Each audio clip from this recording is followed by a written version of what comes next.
صوفی ان مختلف فلسفیانہ مکاتب فکر سے آشنا ہوتی ہے جو زندگی کے معنی اور خوشی کے حصول کے مختلف راستے بتاتے ہیں۔ باب 13 پوسٹ کارڈز۔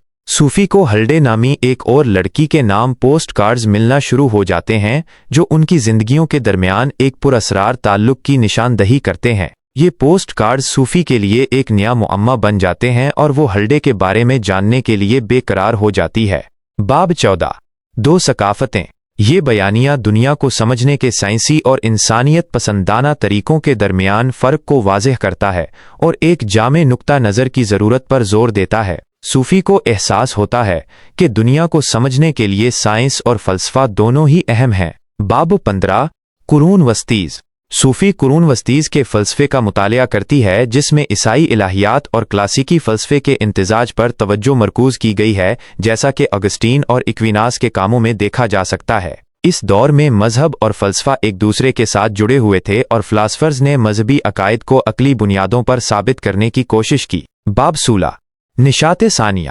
نشاط ثانیہ کے دور کو دریافت کیا جاتا ہے جس میں انسانیت پسندی، فن اور کلاسیکی علم کی دوبارہ دریافت میں نئی دلچسپی کو اجاگر کیا گیا ہے۔ یہ دور علم اور فنون کے احیاء کا دور تھا جس نے یورپ کی فکری اور ثقافتی زندگی میں انقلاب برپا کر دیا۔ باب 17 باروک۔ یہ باب باروک دور کے تضادات، حرکت اور جذباتی شدت پر زور دیتا ہے جو انسانی تجربے کی پیچیدگیوں کی عکاسی کرتا ہے۔ باروک فن اور فلسفہ جذبات، ڈرامائیت اور لامحدودیت کے احساس کو ظاہر کرتے ہیں۔ باب 18 ڈیکارٹ۔ صوفی ڈیکارٹ کے عقلیت پسندانہ فلسفے کا جائزہ لیتی ہے جو شک اور مشہور قول میں سوچتا ہوں پس میں ہوں پر مرکوز ہے، جو علم کے حصول میں عقل کے کردار پر زور دیتا ہے۔ ڈیکارٹ کا یہ ماننا تھا کہ یقینی علم صرف عقل کے ذریعے ہی حاصل کیا جا سکتا ہے۔ باب 19 اسپینوزا۔ وہ اسپینوزا کے وحدت الوجود کے نظریے کے بارے میں جانتی ہے کہ خدا اور فطرت ایک ہی ہیں اور کائنات کی جبری نوعیت پر اس کے یقین کے بارے میں۔ اسپینوزا کے نزدیک کائنات ایک واحد جوہر ہے اور تمام چیزیں اس جوہر کے مختلف مظاہر ہیں۔ باب 20 لاک۔ توجہ لاک کی تجربیت پسندی کی طرف مبذول ہوتی ہے جس میں یہ تجویز کیا جاتا ہے کہ پیدائش کے وقت ذہن ایک خالی تختی کی طرح ہوتا ہے اور علم حسی تجربے کے ذریعے حاصل ہوتا ہے۔ لاک کا یہ ماننا تھا کہ تمام علم حواس سے آتا ہے اور کوئی بھی فطری خیال موجود نہیں ہے۔ باب 21 ہی میں صوفی ہوم کے سبیت اور خود کے بارے میں شکوک و شبہات کا مطالعہ کرتی ہے جس میں یہ تجویز کیا جاتا ہے کہ ہمارے عقائد منطقی یقین کے بجائے عادت کا نتیجہ ہیں۔ ہیوم نے یہ سوال اٹھایا کہ کیا ہم واقعی کسی چیز کے سبب اور معلول کے رشتے کو ثابت کر سکتے ہیں یا یہ صرف ہماری عادت ہے کہ ہم دو مسلسل واقعات کو ایک دوسرے سے جوڑ دیتے ہیں۔ باب 22 برکلے۔ برکلے کے مثالیت پسندی کے نظریے کو متعارف کرایا گیا ہے جس میں یہ استدلال کیا گیا ہے کہ وجود ادراک پر منحصر ہے اور اشیاء صرف اس وقت موجود ہوتی ہیں جب انہیں کوئی ذہن ادراک کرتا ہے۔ برکلے کا مشہور قول ہے ہونا ادراک کیا جانا ہے۔ باب 23 بیرکلے۔ بیانیہ تیزی سے غیر حقیقی ہوتا جاتا ہے جب صوفی اور البرٹو کو احساس ہوتا ہے کہ وہ البرٹ ناگ کی اپنی بیٹی ہلڈے کے لیے لکھی گئی ایک کتاب کے کردار ہیں۔ یہ انکشاف ان کی دنیا کو الٹ پلٹ کر دیتا ہے اور انہیں اپنی وجودی حیثیت پر سوال اٹھانے پر مجبور کرتا ہے۔ باب 24 روشن خیالی۔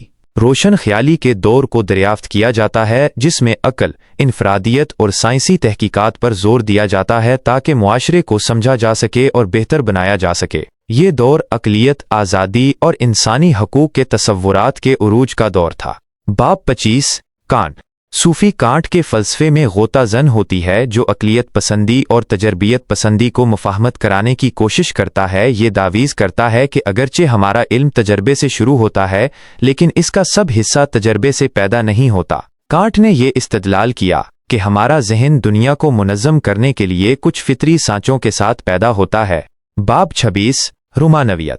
رومانوی دور پر بحث کی جاتی ہے جس میں روشن خیالی کی عقلیت پسندی کے رد عمل کے طور پر جذبات، فطرت اور انفرادی تخلیقی صلاحیتوں پر زور دیا جاتا ہے۔ رومانوی دور نے منطق کی بجائے جذبات، تخیل اور فطرت کی خوبصورتی کو اہمیت دی۔ باب 27 ہیگل۔ ہیگل کے جدلیاتی طریقہ کار کو متعارف کرایا گیا ہے جس میں یہ تجویز کیا گیا ہے کہ تاریخ متضاد خیالات کے امتزاج کے ذریعے آگے بڑھتی ہے جس سے شعور کا ارتقاء ہوتا ہے۔ ہیگل کے نزدیک تاریخ ایک منطقی عمل ہے جس میں مختلف متضاد قوتیں ایک نئی اور عالیز ترکیب میں ضم ہوتی ہیں۔ باب 28 کیرکیگارڈ۔ صوفی کیرکیگارڈ کے وجودیت پسندی کا مطالعہ کرتی ہے جو انفرادی انتخاب، ایمان اور سچ کی موضوعی نوعیت پر مرکوز ہے۔ کیرکیگارڈ نے انفرادی وجود کی اہمیت اور زندگی کے معنی تلاش کرنے کے ذاتی جدوجہد پر زور دیا۔ باب 29 مارکس کے تاریخ کے مادیت پسندانہ تصور کا جائزہ لیا جاتا ہے جس میں معاشرے کی تشکیل میں معاشی ڈھانچوں کے کردار پر زور دیا جاتا ہے اور انقلابی تبدیلی کی وکالت کی جاتی ہے۔ مارکس کا یہ ماننا تھا کہ تاریخ طبقاتی جدوجہد کی کہانی ہے اور معاشی نظام سماجی اور سیاسی ڈھانچے کو تشکیل دیتا ہے۔ باب 30 ڈارون۔ یہ باب ڈارون کے نظریہ ارتقاء پر روشنی ڈالتا ہے جس نے انواع کی ابتدا اور فطرت میں انسانی مقام کے بارے میں روایتی خیالات کو چیلنج کیا۔ ڈارون کے قدرتی انتخاب کے نظریے نے زندگی کی پیچیدگی اور تنوع کی ایک نئی وضاحت پیش کی۔ باب 31 فرائڈ۔ صوفی فرائڈ کے نفسیاتی نظریے کے بارے میں جانتی ہے جو لاشعور، دفاعی میکانزم اور بچپن کے تجربات کے بالغ رویے پر اثرات کی کھوج کرتا ہے۔ فرائڈ نے انسانی ذہن کی گہرائیوں کو بے نقاب کیا اور بتایا کہ کس طرح لاشعوری خواہشات اور تجربات ہمارے رویوں کو متاثر کرتے ہیں۔ باب 32 ہمارا اپنا زمانہ۔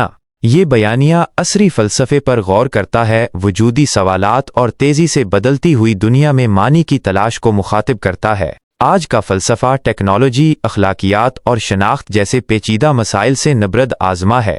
باب 33 باغ کی پارٹی۔ صوفی اور البرٹو ایک افراتفری والی باغ کی پارٹی کے دوران اپنی افسانوی وجود کی حدود سے فرار ہونے کی کوشش کرتے ہیں جو ان کی خود مختاری کے لیے جدوجہد کی علامت ہے۔ یہ منظر ان کی مایوسی اور اپنی کہانی کے مصنف کے کنٹرول سے آزاد ہونے کی خواہش کو ظاہر کرتا ہے۔ باب 34 جوابی نکتہ۔ کہانی کا اختتام ہلڈے کی اپنے والد کی چالاکیوں کے بارے میں بڑھتی ہوئی آگاہی اور اپنی شناخت پر زور دینے کی کوششوں کے ساتھ ہوتا ہے جو صوفی کے سفر کی عکاسی کرتا ہے۔ ہلڈے اب صرف ایک وصول کنندہ نہیں رہی بلکہ وہ اپنی کہانی کی مصنف بننے کی کوشش کر رہی ہے۔